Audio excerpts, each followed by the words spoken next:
Welcome to Nothing But the Facts.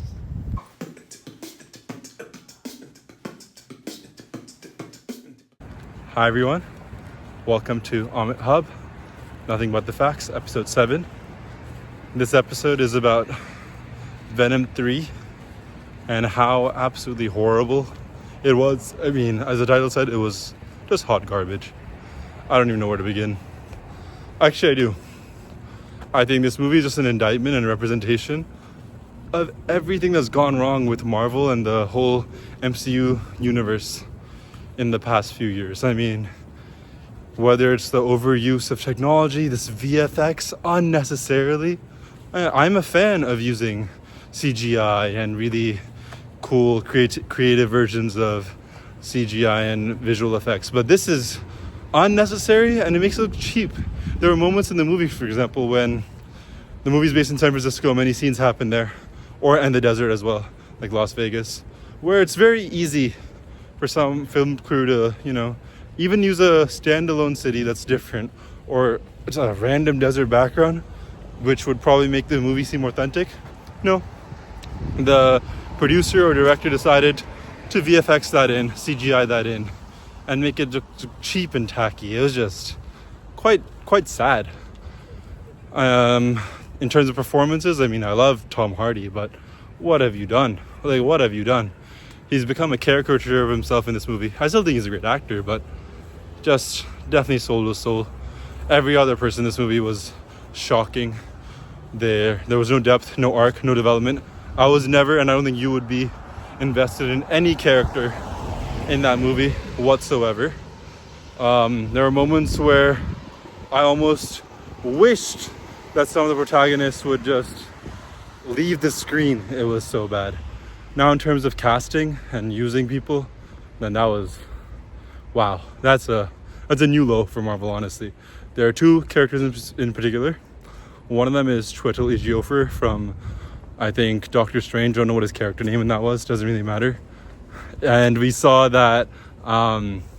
This is Grace. This is Rosemary there. Oh my god, we made You're getting the video. But yeah. Anything but the facts!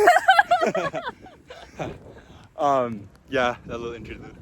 But yeah, there were moments in the video where we saw that, or the movie, where Chiwetel Ejiofor and Rhys Ifans, who's another villain in the Spider-Man franchise, were just used again as new actors, as if there's no one else to act in Marvel movies anymore, which it could be true.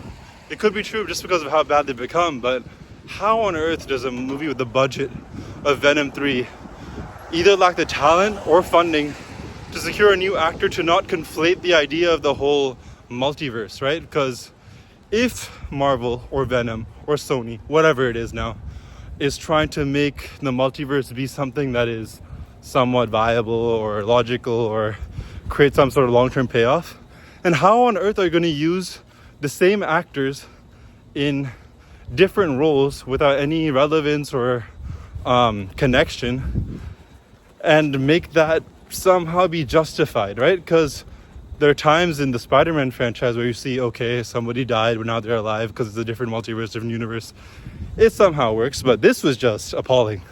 Quite disgusting, quite sad, just, I don't know what to say. Very poor choice, very poor foresight. In terms of plot, beyond that, oh dear. Let's start with the exposition in this movie. It was as if I was being told as a 5-year-old why bad people are bad or something. Like the first 5 seconds of the movie affirmed to me that the entire movie was going to be terrible. I mean, it started off with this like Thanos light edition villain just looking up at the screen, looking away, trying to seem all intimidating, followed by this long-winded, childish explanation of why he was motivated to do what he did. And it was just quite remarkable that, again, a movie with this budget, this talent, this supposed level of production ended up being this bad. So, I mean, that was one thing. And the second thing is that if you look at the quality of the plot and what happened, it's no better than any of the Stranger Things later seasons. I'm not the biggest fan, but I understand that they're trying to go for something there. But it's just, you have some sort of monster, you make it twice as big, and you have some big fight scene at the end where someone who's tangentially important dies. I mean, where's the creativity? Where's the supposed new quality in writing? It's so formulaic. It lacks any heart. And yes, are there certain heroes' journeys or sort of villain arcs that are quite typical and still can have quality? Yes. This was just done like it was a children's book with no heart in it. I was quite surprised that it was this bad. Overall, I think, yeah, between the lack of quality in the writing, the weird casting choices, the overuse of technology over real sets and, creativity, I just found the whole thing to be quite sad and really, just as I said, an indictment of everything that's gone wrong with Marvel. So let me know what you think if you've watched it. I, for one, don't think I'll ever see another Venom movie again. If they make one, hopefully they don't. But if they do, just think of it as another cash grab that's trying to just that Marvel's trying to keep on making money off some nostalgic memory, even though I think the entire soul of their characters and the franchise is gone. So that's me. That's all I got. I'll see you next time.